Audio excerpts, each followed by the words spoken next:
another one.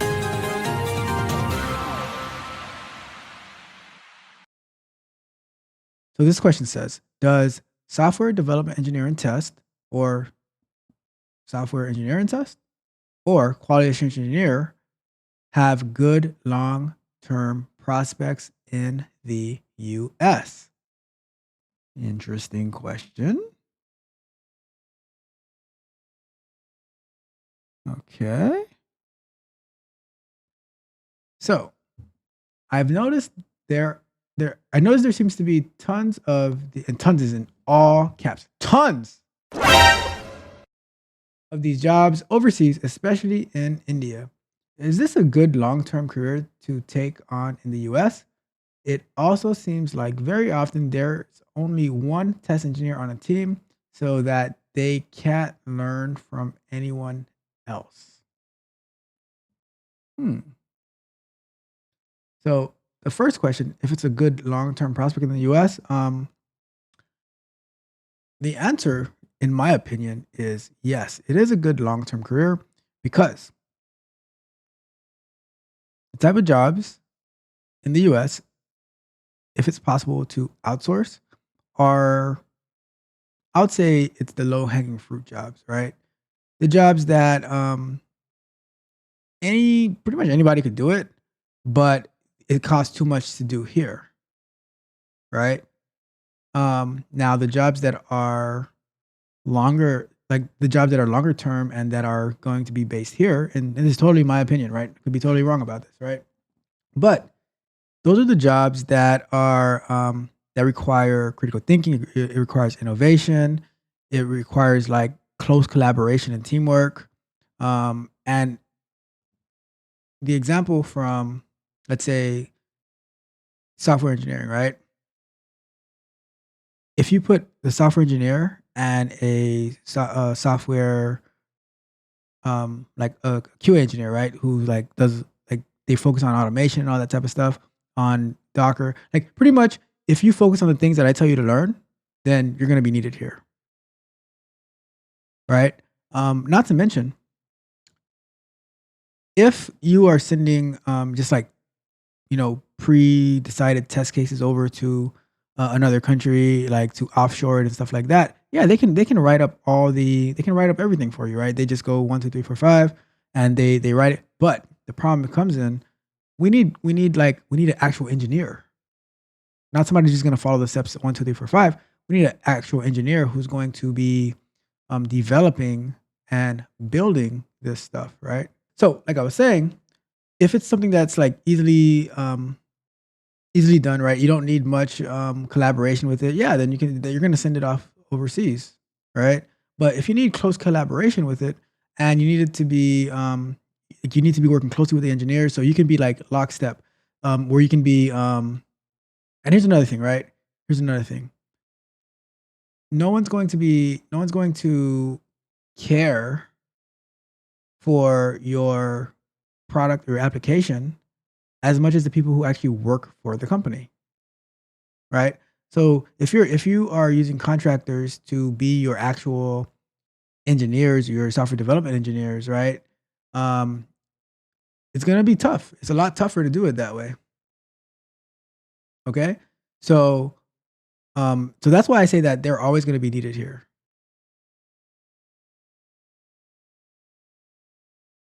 right? I work for a company full of QA, full of QA engineers from levels specialists all the way to staff, principal, QA engineers. Not to mention the ones that are on the managerial side who are also QA engineers, just on a managerial side. You know. Now, for your question, for part of your question about there seems to be very often one test engineer on a team. Your conclusion doesn't make any sense because you said so they can't learn from anyone else. Who do you want them to learn from? What is the company's responsibility? Is it so that they can teach the software engineers, the test engineers, if that's what you think their responsibility is, then to me, in my opinion, for whatever it's worth, whatever my 15 years of QA worth, my 20 years in tech is worth, right? It is not their job to teach you. It is your job to go out and learn, right? So now, if the company doesn't have the resources necessary for you to be able to get better, then you have to go and sign up for the Patreon, right? You got to become a barbarian. And then not only will you learn new skills, new tools that you can use in your everyday job, you're also going to let go of that, the poopy pants mindset where, oh, what's going to happen in the US? Is my job going to be sent overseas? If your job is about to be sent overseas, you should have already been leveling up. Should have seen the signs coming. So that's why it's an emphatic yes for me that these like the top level jobs that require they're paying for your mind, they're paying for your brain. They're not paying for your presence, they're paying for your mind, what you have up here. Not what you can do with your hands, right? Not how well you can follow directions. If I was at my job and all I did was like follow directions and say, "Oh, okay, I'm just gonna do exactly what somebody tells me," they wouldn't need me. They could just automate that, right? No, but I'm there because like every job I've been at, it's been because of how I think. It's like I said earlier, I strategize, right? It's because of these strategies that like if you ask one of my barbarians, right? I was talking to one of them on Sunday, right? And then on Sunday afternoon, I got an idea like, oh, we can do this. That's going to help each and every one of you to be more job ready and to have something to put on your resume to get a job, right? And then by Monday afternoon, I had a whole thing in place, everything set in everything in motion, right? So the US is going to be fine. Now, the lower level jobs where they like if someone is just automating something that I tell them to automate, yeah, that's probably going to get sent over to another country. But just like manual testing is being sent over to other places, and you guys are going through these boot camps looking for manual testing, like taking manual testing, think you're going to be making like $70,000 a year in your first position as a manual tester, and then you see that it's been months, right? And there's no manual testing job in sight. And now you're like out of 10 grand and you don't know what to do because you paid all this money for a job that you did not research adequately.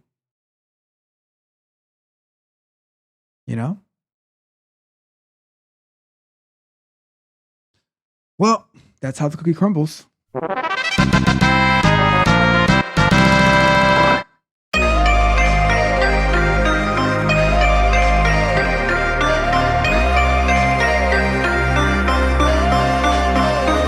If you enjoyed the fascinating information shared in this video and you want more, be sure to hit the subscribe button to Tech Coach Ralph to be notified for new videos. Enigmatic Joker.